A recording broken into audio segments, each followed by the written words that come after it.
Bienvenue à tous. Notre invité Afrique de cette semaine a pour nom Dr Jean-Christophe Adanou. Le diplomate togolais publie cet ouvrage, Les obstacles à l'intégration socio-économique intra-africaine et leur impact sur le développement de l'Afrique, et c'est paru aux éditions Audi. Dr Jean-Christophe Adanou, merci d'avoir répondu à notre invitation. Merci Gaëtan, c'est moi qui vous remercie pour cette invitation. Alors, Monsieur Adanou évoquait la problématique de l'intégration africaine. Ça résonne comme du déjà entendu. Qu'est-ce qui fait l'originalité de votre approche? Merci beaucoup pour l'opportunité que vous me donnez ce matin, Gaëtan. L'originalité de cette approche réside dans la méthodologie même utilisée. En fait, la problématique de l'intégration africaine est une problématique courante, je dirais d'actualité. Mais nous sommes inspirés en réalité de tout ce que nous voyons comme obstacle, comme difficulté à la réalisation de ce rêve de tous nos pères et aujourd'hui de nos dirigeants et de tous les Africains. Et donc pour dire que cette approche réside dans la méthodologie même, la démarche même que nous avons adoptée. Je voudrais expliquer un peu.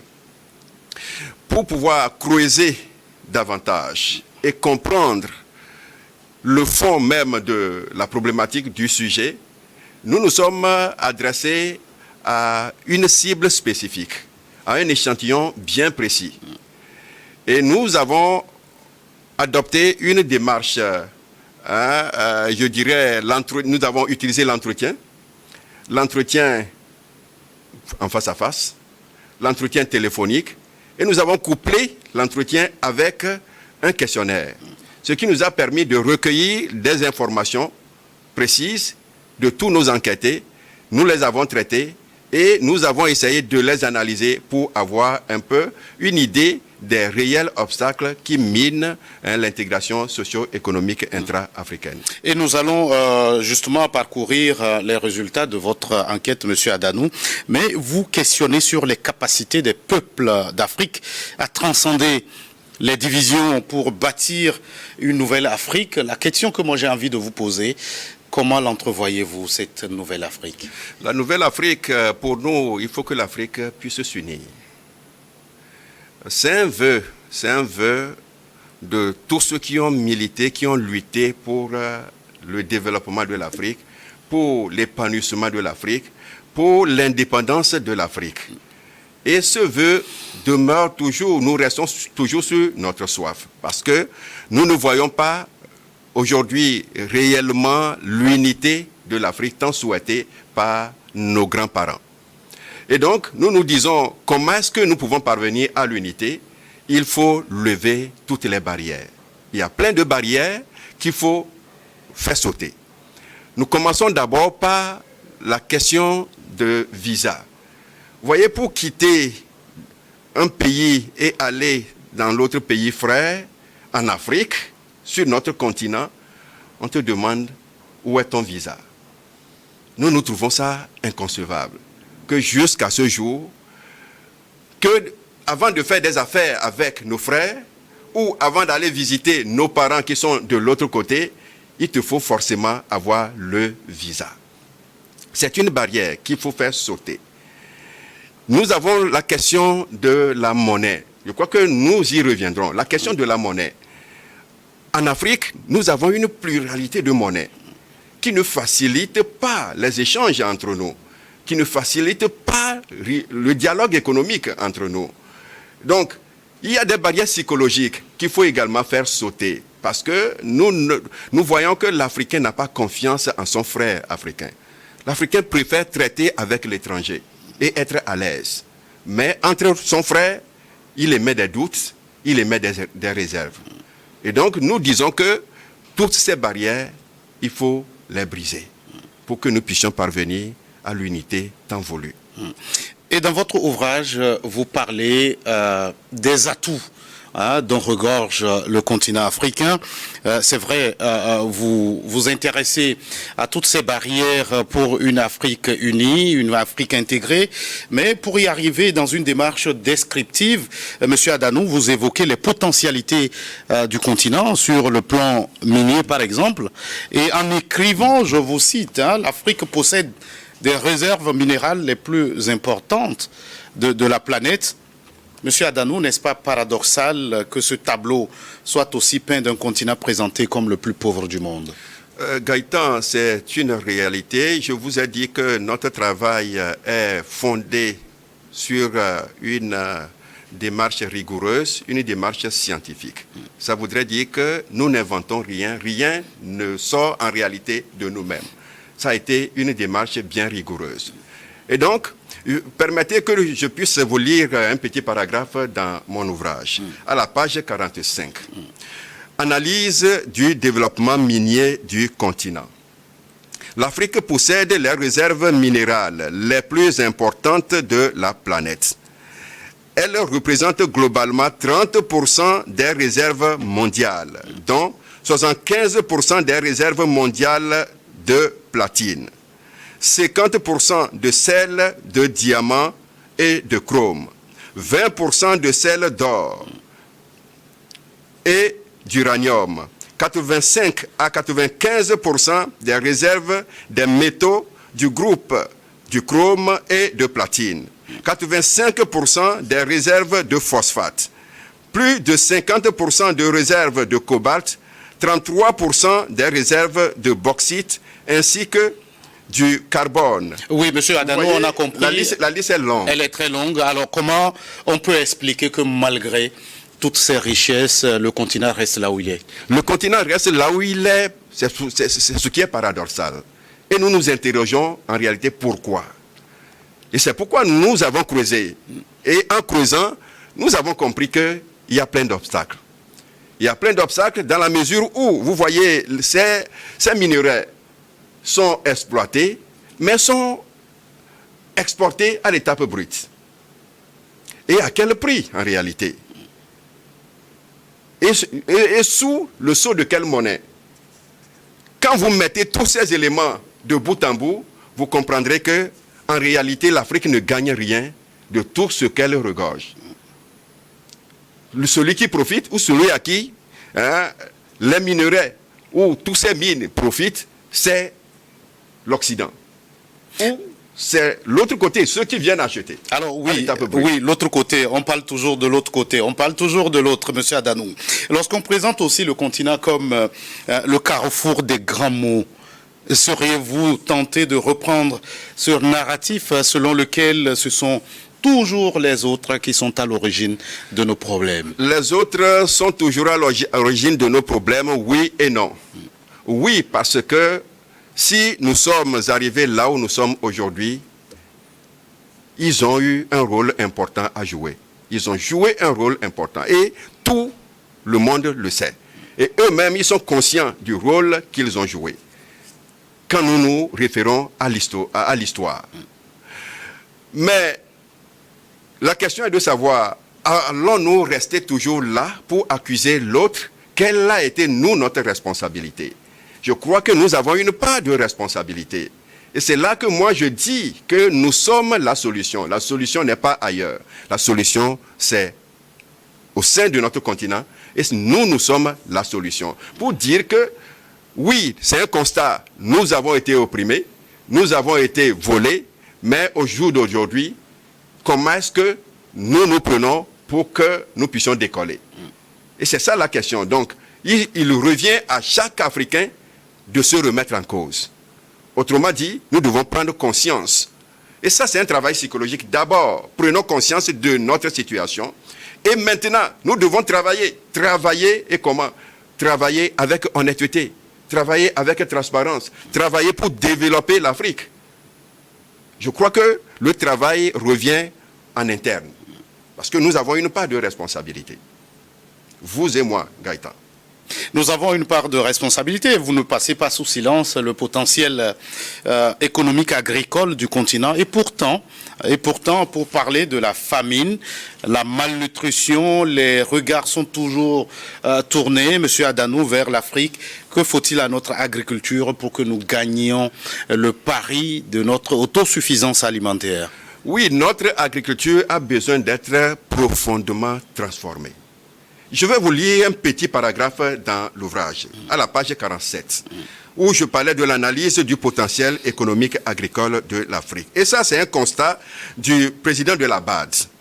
Il dit, chaque année, l'Afrique dépense beaucoup trop en importation de produits alimentaires.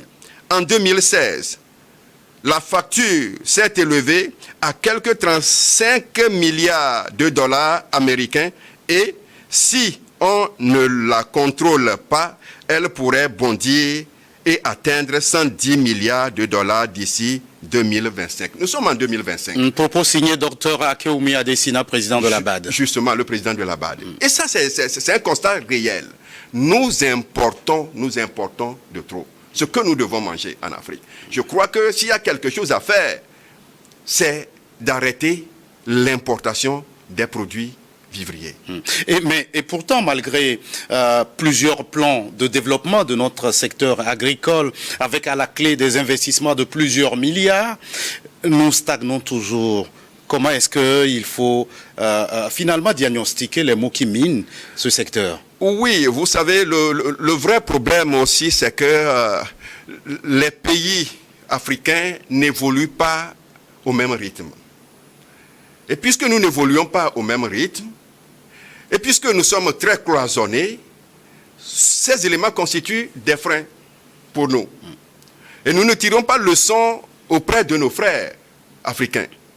Alors que nous pouvons, par échange d'expérience, nous pouvons nous donner la main et décoller facilement. Ça veut dire que sur le même continent, il y a quand même des cas de success stories dans d'autres pays? Il y a des expériences bien réussies. Il y a des cas que nous pouvons citer sur ce plateau. Oui, vous regardez où particulièrement? Oui, si je prends ces 5 dernières années, je veux parler de mon pays, notre pays, le Togo.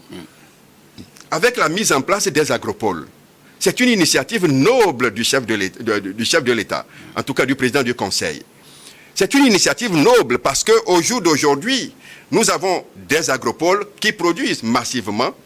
Vous voyez, il y a de l'emphase sur la production du riz, par exemple, la production des céréales. Je crois que nous arrivons même à exporter l'excédent. Et si nous gardons le cap, je suis optimiste que d'ici 10 ans, le Togo ne souffrira plus de quoi se nourrir. Ça veut dire qu'actuellement, on a cessé d'importer des produits vivriers? Je ne dirais pas que nous avons cessé d'importer, mais je crois que l'importation a beaucoup diminué par rapport à hier. Et je prends le cas du Maroc que je connais très bien. En matière agricole, le Maroc est un pays également qui investit énormément dans l'agriculture. La faim, je crois que la faim est un peu loin du peuple marocain. Et c'est grâce aux investissements massifs dans le domaine agricole, dans la transformation même de l'agriculture. Il y a plein d'exemples que nous pouvons citer. C'est pour dire qu'il y a des cas d'école. Nous pouvons apprendre les uns des autres. Et l'Afrique, d'ici quelques années, la question de la faim, surtout, c'est incompréhensible que jusqu'en 2025, il y ait encore des populations qui vivent sous le seuil de la pauvreté. Autrement dit, ils passent toute une journée sans trouver de quoi mettre sous la dent. Nous ne pouvons pas comprendre. C'est difficile à comprendre. Mais je crois également, Gaëtan, permets-moi de le dire, que la jeunesse a une responsabilité. Il me semble que la paresse augmente de plus en plus au sein de la jeunesse. Quand vous quittez Lomé et que vous débarquez dans nos milieux, c'est-à-dire dans nos villages, dans nos fermes, vous allez comprendre que nos fermes, nos villages sont vidés totalement de sa jeunesse.